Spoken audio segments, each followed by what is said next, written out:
आज है 2 फरवरी 2025 दिन रविवार। Welcome back to news 34 Hindi. तो आइए जानते हैं उत्तर प्रदेश की फटाफट 20 बड़ी खबरों को।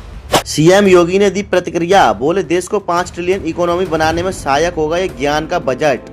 जी हां, मुख्यमंत्री योगी आदित्यनाथ ने कहा कि केंद्र सरकार द्वारा प्रस्तुत किया गया बजट विकसित भारत के संकल्प की सिद्धि में मील का पत्थर साबित होगा।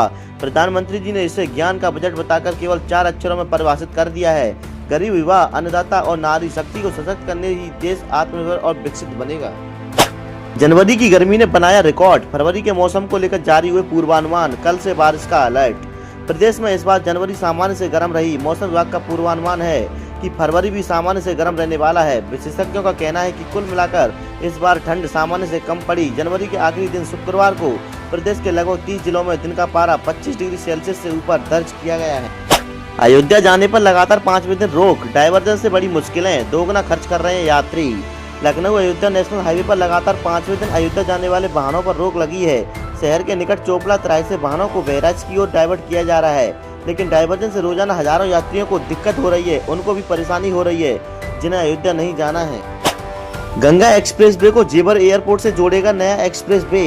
इस रास्ते पर आएगी 4,415 करोड़ की लागत। जी हां, ग्रेटर नोएडा का जेवर एयरपोर्ट यूपी का ग्रोथ हब बनेगा। निर्यात को नई दिशा देने के लिए जेवर एयरपोर्ट से पूरे देश को जोड़ा जा रहा है। इसी के तहत जेवर एयरपोर्ट को गंगा एक्सप्रेस से जोड़ने के लिए नया लिंक एक्सप्रेस वे बनेगा। इसे यमुना एक्सप्रेस वे के जरिए 24 किलोमीटर पहले से जोड़ा जाएगा। इसकी अनुमानित लागत 4415 करोड़ रुपए होगी। निरीक्षण के दौरान बंद मिले निजी अस्पताल, नोटिस जारी। जी हां, अमेठी सिटी के अवैध रूप से संचालित क्लिनिक और अस्पताल के संचालन पर रोक लगाए जाने को लेकर शुक्रवार को स्वास्थ्य विभाग की टीम ने पुलिस के साथ छापा मारा। निरीक्षण के दौरान अस्पताल बंद मिले। एक कमरे में अस्पताल से संबंधित उपकरण मिलने पर विभाग की ओर से नोटिस जारी किया गया है। काशी वासियों ने बजट पर दी अपनी राय, बोले 12 लाख तक की आय पर टैक्स छूट से मिलेगा फायदा। जी हां, वित्त मंत्री निर्मला सीतारमण ने शनिवार को रिकॉर्ड 8वां बजट लगातार पेश किया। बजट में वित्त मंत्री ने किसानों और एमएसआई सेक्टर के लिए कई अहम ऐलान किए। साथ ही मध्यम वर्ग को बड़ा तोहफा देते हुए वित्त मंत्री ने 12 लाख रुपए तक की आय पर कोई टैक्स नहीं लगाने का ऐलान किया। वहीं बजट को लेकर काशीवासियों ने अपने अलग अलग विचार व्यक्त किए हैं। 27 साल बाद सप्त महायोग में बसंत पंचमी, मां सरस्वती की पूजा के लिए होंगे 500 मुहूर्त। माघ मास शुक्ल पक्ष के 14 दिवस पक्ष और सप्त महायोग में 27 साल बाद 3 फरवरी को बसंत पंचमी मनाई जाएगी। साथ ही विद्या की देवी मां सरस्वती की पूजा के लिए 500 मुहूर्त होंगे। ये सुख समृद्धि के साथ भक्तों के लिए काफी लाभकारी है। इस बार एक दिन की तिथि का 6 भी है। सेना भर्ती का सपना होगा साकार, अब 2 फरवरी तक कर सकते हैं आवेदन। जी हां, अग्निवीर वायुसेना भर्ती के लिए आवेदन की तिथि बढ़ाकर अब 2 फरवरी तक कर दी गई है। पहले अंतिम तिथि 27 जनवरी थी। उम्मीदवार ऑफिशियल वेबसाइट पर आवेदन कर सकते हैं। सड़क पर निकले डीएम और एसीपी ने किया निरीक्षण, भीड़ प्रबंधन के लिए निर्देश। महाकुंभ के पलट प्रभाव में आने वाली भीड़ को ध्यान में रखकर जिलाधिकारी एस राजलिंगम और अपर पुलिस कमिश्नर डॉक्टर एस चंदपंपा शुक्रवार को गिरजाघर, गोदोलिया चौराहा और काशी विश्वनाथ धाम का निरीक्षण किया। सीएम योगी ने कहा, बिना चिंता कराएं इलाज, पैसा सरकार देगी। 100 लोगों की सुनी समस्याएं।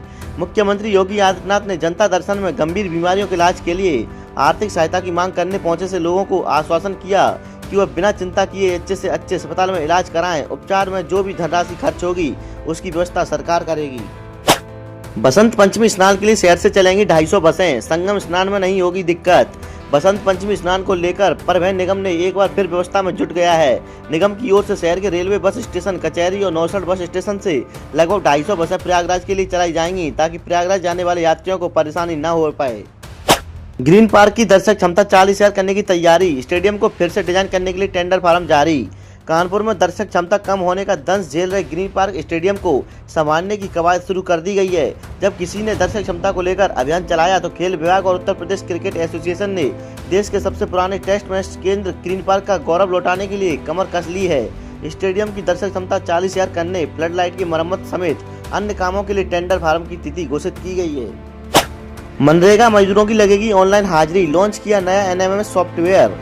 मनरेगा मजदूरी के नाम पर फर्जीवाड़ा रोकने के लिए शासन ने नई व्यवस्था लागू की है। अब मजदूरों की ऑनलाइन हाजिरी लगेगी। एनएमएस के माध्यम से कार्यस्थल पर मजदूरों की उपस्थिति दर्ज होगी।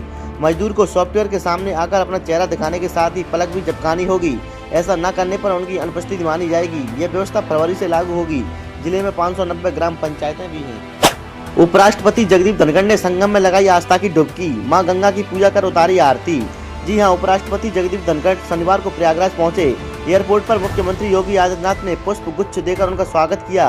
पत्नी सुदेश धनखड़ के साथ संगम तट पर पहुंचकर आस्था की डुबकी लगाई। इसके बाद मां गंगा की पूजा करने के बाद आरती भी उतारी।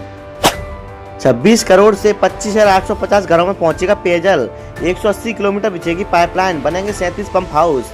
जी हां, अलीगढ़ नगर निगम में शामिल हुए ग्रामीण इलाकों में मूलभूत सुविधाएं पहुंचाने के लिए नगर निगम कई योजनाएं चला रहा है। नगर निगम सीमा विस्तार के बाद लागू हुई पेयजल योजना ग्रुप बी के तहत 126 करोड़ रुपए से 25,850 घरों में पेयजल पहुंचाया जाना है। इसका काम जारी है। स्नातक बीएलएलबी में प्रवेश के आवेदन की तिथि बढ़ी, विलंब शुल्क के साथ 15 फरवरी तक भर सकेंगे फार्म। अलीगढ़ मुस्लिम यूनिवर्सिटी ने वर्ष 2025-26 सत्र के लिए अलग अलग पाठ्यक्रमों में प्रवेश परीक्षा के लिए आवेदन करने की तिथि बढ़ा दी है। 2 जनवरी से आवेदन किए जा रहे हैं। पहले 31 जनवरी तक आवेदन करने की तिथि थी, जबकि 7 फरवरी तक विलंब शुल्क के साथ आवेदन होना था। 151 करोड़ से बनेगा एटा चुंगी फ्लाईओवर, बोनेर तक 4 लेन होगी सड़क, बजट शासनादेश जल्द होगा जारी। अलीगढ़ महानगर के एटा चुंगी चौराहे पर फ्लाईओवर और छर्रा अड्डा से बोनेर त्रा तक 4 लेन सड़क को वित्तीय स्वीकृति मिल गई है। शासन स्तर की राज्य स्तर व्यय वित्त समिति ने विकास के इन दोनों प्रोजेक्ट के लिए 151 करोड़ के बजट के प्रस्ताव को मंजूरी दी है। स्वीकृत प्रस्ताव के अनुसार 600 मीटर का फ्लाईओवर 58 करोड़ से बनेगा। छर्रा अड्डे से बोनेर हाईवे तक का 5 किलोमीटर 4 लेन 93 करोड़ से बनेगा।